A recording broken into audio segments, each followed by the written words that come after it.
कधी कधी ना आपणच आपल्या स्वतःवर संकट ओढवून घेतो, अडचणी ओढवून घेतो. आणि बघा एका रात्रीतून असं होतं की सगळं एकदम चांगलं चाललेलं असतं आणि काहीतरी विचित्र घडतं आणि आपल्याला विश्वासच बसत नाही की अरे एवढं सगळं चांगलं होतं आणि असं कसं काय झालं. तर काही चुका आपल्याकडून होतात, काही गोष्टींची आपण काळजी घेत नाही आणि आपल्याला असं वाटतं एवढ्याशा छोट्या गोष्टी त्याच्यावरून काय होऊ शकतं.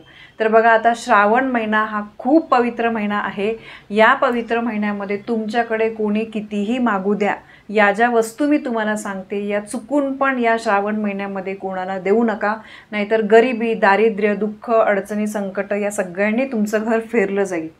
श्री स्वामी समर्थ. तुमच्या सगळ्यांचं आपल्या चॅनलमध्ये मी खूप खूप स्वागत करते. तुम्ही सगळे अगदी आनंदी असाल अशी अपेक्षा करते आणि आजचा पण दिवस छान आनंदाचा जाऊ देत ही मी आपल्या स्वामींच्या चरणी प्रार्थना करते. आपल्या चॅनलवर तुम्ही नवीन असाल तर चॅनलला सबस्क्राईब नक्की करा की जेणेकरून आता येणाऱ्या सगळ्या सणवारांचे अतिशय महत्त्वाचे व्हिडिओ तुमच्यापर्यंत पोहोचतील. पैसे कमवण्यासाठी बघा आपण खूप मेहनत घेतो, खूप कष्ट आपल्याला करावे लागतात आणि खूप लोक कष्टातूनच वर आलेले असतात आणि त्यांना आनंदाचे दिवस आलेले असतात. पण बरेचसे लोक असं असतात ना की त्यांना कोणाचं चांगलं बघवत नाही. त्यांना फक्त दुसऱ्यांचा पैसा दिसतो, ऐश्वर्य दिसतं, त्यांच्याकडे 4 बंगले आहेत, 4 गाड्या आहेत असं त्यांना दिसतं. पण त्यामागे कोणी किती खरंच कष्ट केलेलं आहे हे आपण कधीही विचार करत नाही. फक्त आपल्याला दिसतं बापरे तिच्याकडे हे आहे, तिच्याकडे ते आहे. तर बघा आणि लोकांची वाईट नजर लागणं मग आणि कधी कधी काय आपणच काही माहितीच्या अभावी ना आपल्याकडून काही चुका होऊन जातात आणि मग आपण दुसऱ्यांना दोष देतो. हां हिचीच नजर लागली असेल, हिलाच माझं चांगलं सहन होत नाही असं. तर बघा या पण गोष्टी असतात, लोकांची नजर पण लागते पण कधी कधी आपल्या पण काहीतरी चुका होतात. तर बरेच लोक सूर्यास्तानंतर बघा 6-6:30 वाजेनंतर काहीतरी वस्तू मागायला येतात. आपण एक मदत म्हणून देतो पण बघा श्रावण हा अतिशय पवित्र महिना आहे. या महिन्यामध्ये अशा चुका होऊ देणं टाळा. चुकूनही काही वस्तू मी तुम्हाला सांगते त्या कोणालाही देऊ नका. या वस्तू जर तुम्ही दिलं तर तुमच्या घरातील लक्ष्मी तुम्ही स्वतःच्या हाताने दुसऱ्यामध्ये देताय. तुमचं जे चांगलं नशीब आहे ते तुम्ही स्वतःच्या हाताने दुसऱ्याच्या हातामध्ये देताय असा त्याचा अर्थ होतो. आणि बघा हा महिना आहे ना जेवढा आपण बघा म्हणतो की श्रावण महिन्यामध्ये चातुर्मासामध्ये जेवढं तुम्ही पुण्यकर्म कराल तेवढं तुम्हाला चांगलं त्याचं फळ मिळतं, इच्छित फळ आपल्याला मिळवून घेता येतं. त्याचप्रमाणे या श्रावण महिन्यामध्ये जर तुम्ही चुका केल्या ना तर त्याचे वाईट फळसुद्धा आपल्याला भोगावे लागतं. तर कुठल्या वस्तू आहे ज्या आपल्याला द्यायच्या नाही तर बघा सगळ्यात पहिली वस्तू म्हणजे भगवान शिवांचे, भोलेनाथांचे पूजा सामग्रीचं सामान. कोणत्याही प्रकारचं सामग्रीचं सामान असू द्या, पूजेचं काही सामान. कोणी म्हटलं अगं माझ्याकडे हा ग्रंथ नाही आहे दे वाचायला, आपले ग्रंथसुद्धा हे आपले स्वतःची एक ती प्रॉपर्टी असते. ते कधीच कोणाला तुम्ही वाचायला देऊ नका. कारण ग्रंथ बघा हे ग्रंथ आहेत ना हे देवांस्वरूप असतात. आपण आपले देव कोणाला देऊ का? नाही ना. तर लक्षात ठेवा पूजा सामग्रीचं सामान हे कोणतं पण महादेवांचं असू द्या की दुसरं अजून कुठलं असू द्या, पूजा सामग्रीचं सामान हे कोणालाही देऊ नका. भलेही बघा आपल्याला वाईट वाटेल की कोणी मदतीला आलं आणि आपण देत नाही आहे. मदत करणं हे सुद्धा एक सर्वश्रेष्ठ एक गुणधर्म असतो, ते सुद्धा एक चांगलं गोष्ट असते दान करणं. पण ते एक लिमिटमध्ये केलं पाहिजे. दान पण कुठल्या गोष्टींचं करावं हे आपल्याला कळायला पाहिजे. आणि आपण पण मागताना लक्षात ठेवा तुम्ही पण या गोष्टी कोणाकडे मागू नका. यानंतर दुसरी गोष्ट म्हणजे संपूर्ण श्रावणामध्ये दुधाचे पदार्थ, सोबतच तेल, तूप, हळद, माता लक्ष्मीच्या ज्या वस्तू प्रतीक आहेत म्हणजे बघा लवंग, वेलची, इलायची आपण ज्याला म्हणतो म्हणजे देवांस्वरूप ज्या गोष्टी आपण मानतो, त्याच्यानंतर धने, या वस्तू तुम्ही कधी पण देऊ नका. संध्याकाळी काय दिवस संपूर्ण महिन्यामध्ये तुम्हाला या वस्तू द्यायच्या नाही. आपल्या घरातली सुख समृद्धी निघून जाते. आपण माता लक्ष्मी स्वरूप त्या गोष्टी आपल्या घरामध्ये असायला हव्या त्या आपण दुसऱ्यांना देतोय. भले तुम्ही चांगल्या शब्दात सांगा कोणाला की काहीतरी असं अगदी याच्यात सांगू नका की नाही नाही मला नाही जमणार वगैरे असं नाही. तुम्ही व्यवस्थित सांगा की नाही देऊ नये असं मी ऐकलेलं आहे तर मला योग्य वाटत नाही आहे तुम्हाला देणं असं तुम्ही व्यवस्थित सांगा. याच्यानंतर दुसरी गोष्ट म्हणजे मी आधी पण सांगितलं की तुमचं घड्याळ जे आहे ते आता बघा कधी कधी काहीतरी येते इमर्जन्सी, शक्यतो कोणी मागत नाही पण समजा एक्झामला जायचं आहे किंवा सापडतच नाही किंवा असं काही आहे का गं तुझं घड्याळ देते का मला. आपल्या आयुष्यामध्ये बघा वेळेला खूप महत्त्व आहे आणि आपल्यावर चांगली वेळ आलेली आहे आणि आपल्या आयुष्य जे आहे ते घड्याळाच्या काट्यांवर चालू असतं. त्यामुळे आपल्या घरातलं घड्याळ जे आहे ते कधी पण कोणाला देऊ नये. आणि बघा मी नेहमी सांगते बंद पडलेलं घड्याळ पण घरामध्ये ठेवणं वर्षानुवर्ष तसंच ठेवणं हे सुद्धा चुकीचं असतं.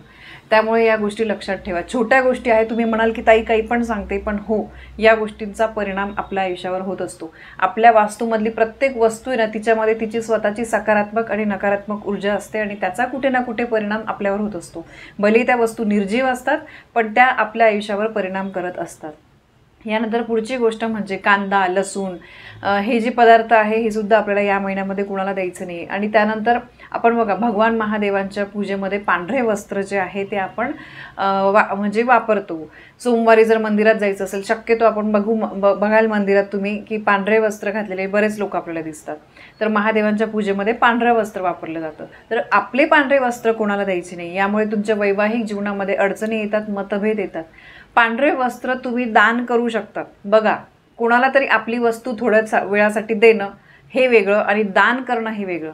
तुम्ही पांढऱ्या वस्तू ज्या आहेत ना, पांढरे वस्त्रदान जे आहे ते तुम्ही करू शकतात. म्हणजे तुम्ही विकत घेऊन दिलं किंवा तुम्हाला एखादी वस्तू तुमच्याकडे आहे, कपडे ते तुम्हाला वापरायची नाही, तर ते पण तुम्हाला धुवून स्वच्छ मग दुसऱ्याला द्यायचे आहे. पण आपल्या वापरातली, रोजच्या वापरातली वस्तू थोड्या वेळासाठी कोणाला देणं हे चुकीचं आहे. अशा पांढरे वस्त्र जे आहे तर ते कोणाला द्यायचे नाही आहे. यानंतर श्रावणामध्ये तुम्ही काळे कपडे दान करू नका.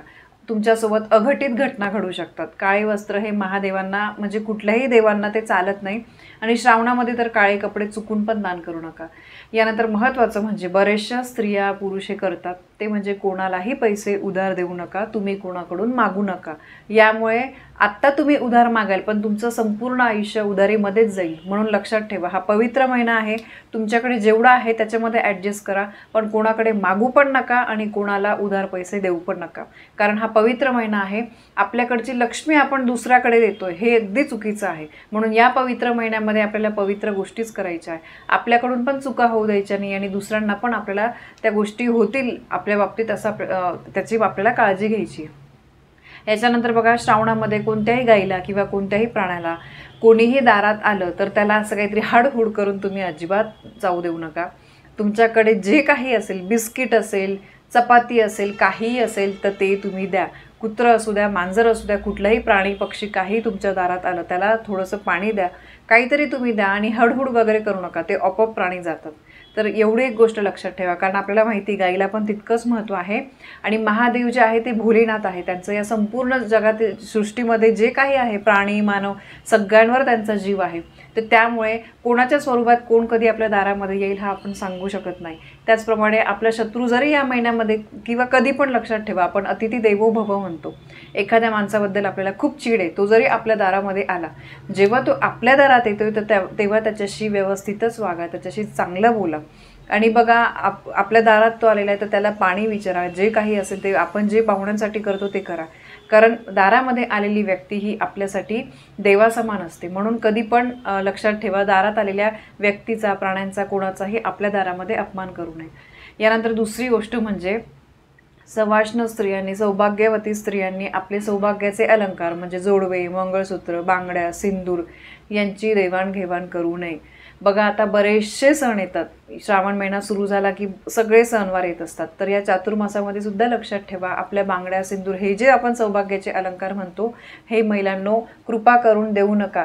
आपण मैत्रिणीला बघा, बहिणीला म्हणतो घे ग, छान दिसेल, तुझ्या याच्यावर हे सूट होईल, ते सूट होईल, पण असं करू नका. कारण आपले सौभाग्याचे अलंकार देऊ नका. बाकी इतरत्र गोष्टी तुम्ही शेअर करा, पण आपलं मंगळसूत्र, जोडवे, सिंदूर वगैरे, बांगड्या या वस्तू तुम्ही देऊ नका.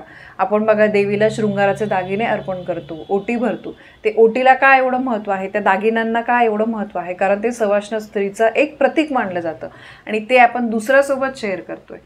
तर असं प्लीज बिलकुल करू नका. याचे वाईट परिणाम आपल्याला आपल्या आयुष्यामध्ये भोगावे लागतात. तर बघा, या अगदी छोट्या छोट्या गोष्टी होता.